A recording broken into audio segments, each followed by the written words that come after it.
the fact that the Bulls drafted Portis, I think at the 14 spot a couple years back, that's why he's playing. Because the Bulls feel like they used a high pick on him, opposed to like my boy Cristiano Felicio, my best friend, my BFF forever, Cristiano Felicio. They didn't draft him, so maybe they don't feel like they owe it to Felicio as much. You get what I'm trying to say? Yeah. I feel like they owe it to Portis to like give him a shot. Yeah, you always want your first round picks to succeed, Like they're gonna get the most chances to succeed, and that's the case in every sport. But in this situation, Portis has not succeeded at all. He's played last year. He had a good rookie campaign. Yeah. But this season, you haven't seen that jump. That's I don't know. That could be a little bit of overreaction. Just it's his second year. I know, like he's might be having a little bit of a sophomore slump, but I don't necessarily love Bobby Portis. Don't get me wrong, but I don't think it's anything right now. Just see if he'll figure it out, and in a year or two start benching him or something like that. Well, he's 21, so you're right in that aspect that you got to give him a chance. I understand that. In his second year in the league, he should look a little bit more comfortable on the floor, especially with the minutes he's getting. He's coming in with that second unit in the second quarter, and he's getting some good minutes. He doesn't look comfortable to me at all. He doesn't look like he is like getting accustomed to the NBA game, which is a little bit concerning. Yeah. So, and just the defense is so bad. You put him and Nico on the floor at the same time, you just need to start praying because it's just not going to go well. I think more than anything, he's just not a good player. But I don't know. You don't know until a couple, 2-3 years, like you said, 3 years into the league. So I wouldn't totally give up on him. Currently, the 3 through 8 spots in the East are pretty jumbled. I believe the Bulls slipped down all the way to 6th in a tie with the New York Knicks. So to put that into perspective. Kristaps Porzingis. So we'll continue to talk Bulls here on the podcast and see what happens on Tuesday night in Detroit. So we'll see. Still some questions for the Bulls, but hopefully when the bench gets a little bit healthier, we'll be able to have more answers. So the Blackhawks. The Blackhawks. Blackhawks go 2-2 in the last week, and they haven't necessarily looked great. No, they have not. Had some bad losses to the Flyers and the Jets. On a back-to-back. Yeah, so, I mean, that's tough, and they always seem to lose to Jets anyway. Yeah, the Jets are that team in the Central that just always seems to beat them. It used to be the Oilers back in the day. But now it's the Jets. Now it's the Jets. And, it's going to be tough for me because my roommate is a Jets fan, as we've talked about on here before, and he just won't let it go. Yeah, I bet. Just will not let it go. And, Patrick Kane in this last week here, and, he's had his numbers have been down this season compared to last year, which was an insane year for Patrick Kane. But I don't think year for anyone. I mean, he's not scoring enough. Yeah. I would say, he's almost at a point per game. He might still be at it. Oops, sorry. But, you're right over there? That was a bat. It was like a bat was up or something. I'm not totally sure what happened there. Are you taking swings during this? I was right before we got on. I was taking some BP in the living room. That's dangerous. But Kane, he's almost at a point per game, so it's not like he's been terrible, but he's not scoring enough goals. Which he's creating shots, but he's just missing the net a lot, and his possession numbers are down a little bit. from last year, just not getting it done. And this week was probably the worst case of it. Just they needed him to step up, obviously with Taves out and just kind of a banged up team right now, and he hasn't. But he'll get it back at some point. It's just a little lull right now, but it's a point of emphasis, I would say. And the Hawks possession number wise, they're just not taking care of the puck, and they're not possessing the puck, and they're also getting killed in the face-off category, which is expected when Jonathan Taves is out. Yeah, the possession numbers being so bad are mostly due to the face-offs. The face-off numbers also being awful because teams are just getting possession solely off that and getting shots. So that's that kind of explains the reason behind why the numbers might be so bad. Even when they are getting outshot and outpossessed, they still, score at a higher percentage than almost any team in the league. So it's not that big of a deal considering their playmakers. But, you would like to see them get more possession in offensive zone. They don't get a lot of offensive zone time each game. They need to do a better job of that. And a lot of it, that will happen with Jonathan Taves out, as we'll talk about.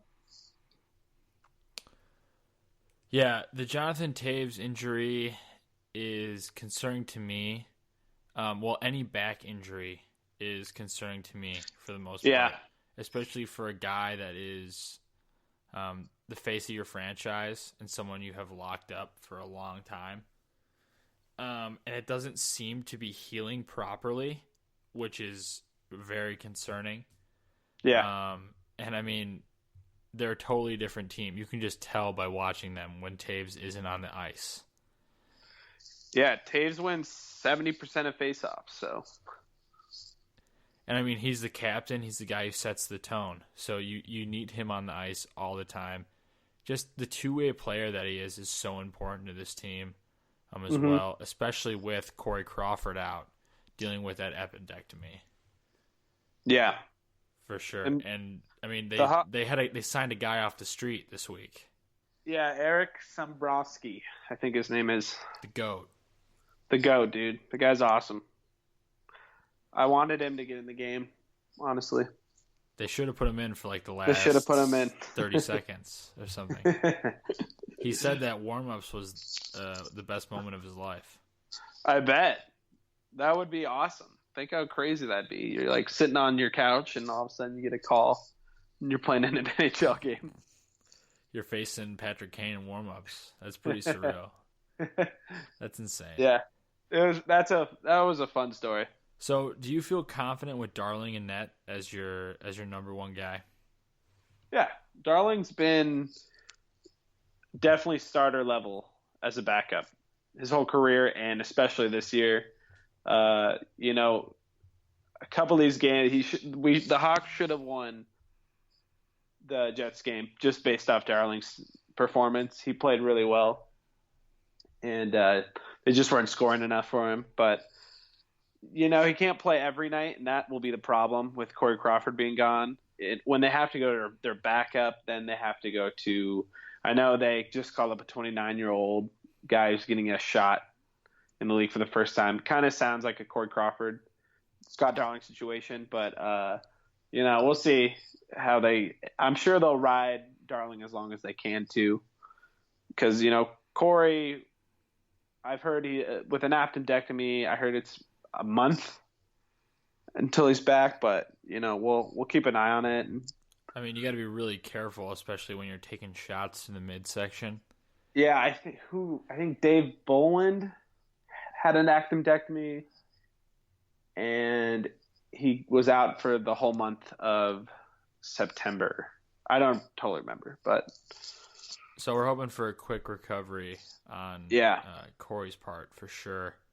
And the week looking ahead for the Blackhawks, they have the Coyotes today, Tuesday, New York Rangers on Friday, Stars on Sunday, and then the New York Rangers again.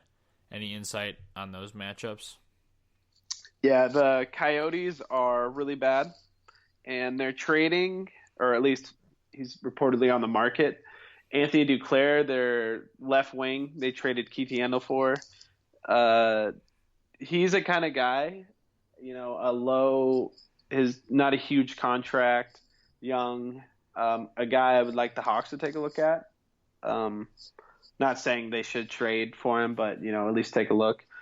The game's on Friday, and I think next Tuesday against the Rangers should be really fun. That Rangers team is really entertaining to watch. A lot of firepower, and they're getting better as the year goes on. They're looking like an actual title contender, and it'll be fun to watch. So we'll see as the Blackhawks continue to try to survive, which, I mean, they're at the top of the division, so they're fine. Yeah, they built themselves a lead in the division, so but they can afford a couple injuries. Continue to try to carry on without Jonathan Toews and Corey Crawford. Yeah. Are you ready for some hot stove? The hot stove. I am ready. Let's hear your best hot stove right here. My best hot stove? Yeah, you ready for the hot stove? The hot stove. That's right. Oh my God. Baseball. Baseball. It's all happening. The winter meetings. It's happening. In that one hotel that it's always in. And, yep. And, you know which one I'm talking about. The one that Jerry Reinsdorf complains about. Because he doesn't like it? It's cold, apparently. And he gets all riled up. That's really funny. That I heard that on the radio today that he hates it because he can't smoke his cigars outside. And, that's Jerry Reinsdorf in a nutshell for you.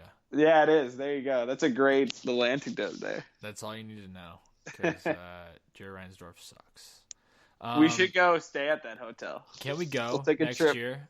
Let's go next year. The winter meeting. Let's say there's a little house. I don't know if you've ever seen the insides of it, but there's a house inside the building. Do you understand what I'm saying? So there's a house inside of the hotel. And I'm pretty sure you can stay in the house. We should do that. I have no knowledge of this at all, but look it up. We will stay in the little house. We'll stay in the... Sosa Steam Room live from the little house. I'm so for that. We should do that. I hope so. Winter meetings 2017. So, winter meetings are going on, and this is kind of a different position because the Cubs, I mean, in my lifetime and in your lifetime, have never won the World Series, and then the winter meetings is happening. So, it's kind of different. You can say that about anything. Everybody. So, I mean, this bowl cereal, I've never had this before. It's different, all right? It's different in the fact that in the past couple of years, we've been kind of paying attention to Twitter probably more than we have this time around because the Cubs are going to go sign that big guy, whether that be John Lester or Jason Hayward. And this year, they've kind of said, don't expect us to make a ton of moves. Yeah. Obviously, when you win the title, you're not going to have that many needs.